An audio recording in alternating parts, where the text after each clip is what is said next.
Magandang araw sa inyo mga kaibigan at welcome sa ating panibagong series ng ating talakayan ngayong araw na ito. Ngayong araw, pag-uusapan natin ang patungkol sa career.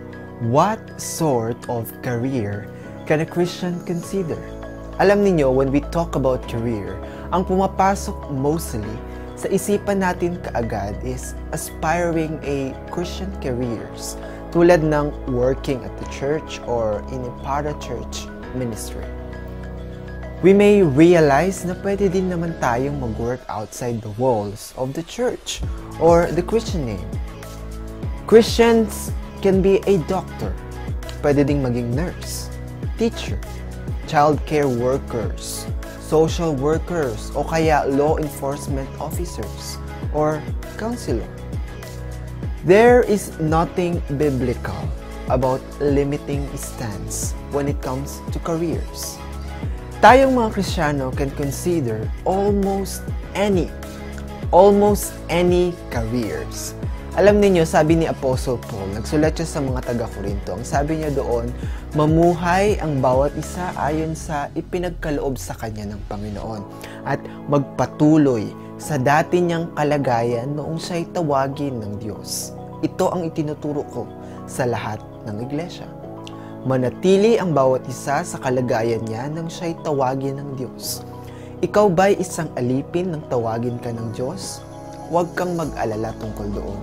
Ngunit kung may pagkakataon kang maging isang malaya, samantalahin mo. Mga kapatid, anuman ang kalagayan ninyo sa buhay nang kayo'y tawagin, manatili kayo roong kasama ng Diyos. Alam ninyo, hindi sinasabi ni Apostle Paul sa mga believers na mag-resign ka at maging isang misyonary o kaya pastor. He tells them to remain where they are and serve God.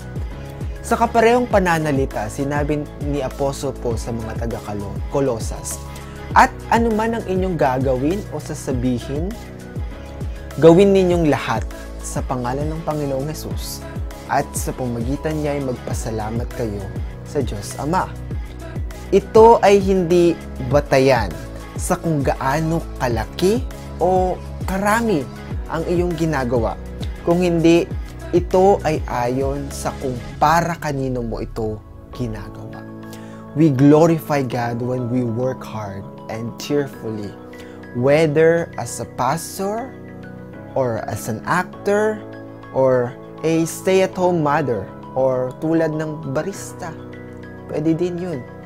Ang pagpili ng career ay sadya namang hindi madali. Obviously, it is a matter for prayer. Kinakailangan nating mag-seek ng direksyon ng Diyos at yung kanyang kalooban sa ating buhay. Malaking tulong din para sa atin kung i-examine natin yung specific gift na ibinigay sa atin ng Diyos. At makakatulong din kung hihingi tayo ng mga tulong at advice sa mga taong nakakakilala sa atin ng lubos. Again, mga kapatid, Christians may consider any career in which they can honor God and use the uniqueness with which God created them.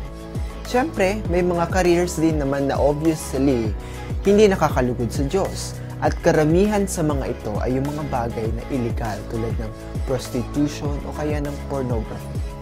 Ngunit anumang career na hindi naman nagdudulot sa iyo para magkasala o pumasok sa isang kasalanan, okay lang yan. At maari din naman natin itong gamitin at makapagbigay ng kaluguran sa pangalan ng ating Panginoon. Sabi sa Colossians chapter 3 verse 23, anuman ang inyong ginagawa, gawin ninyo ng buong puso na parang sa Panginoon kayo naglilingkod at hindi sa mga tao. Muli, hanggang sa muli mga kaibigan, ito po ang inyong Kuya Dave, buong puso para kay Jesus. God bless you.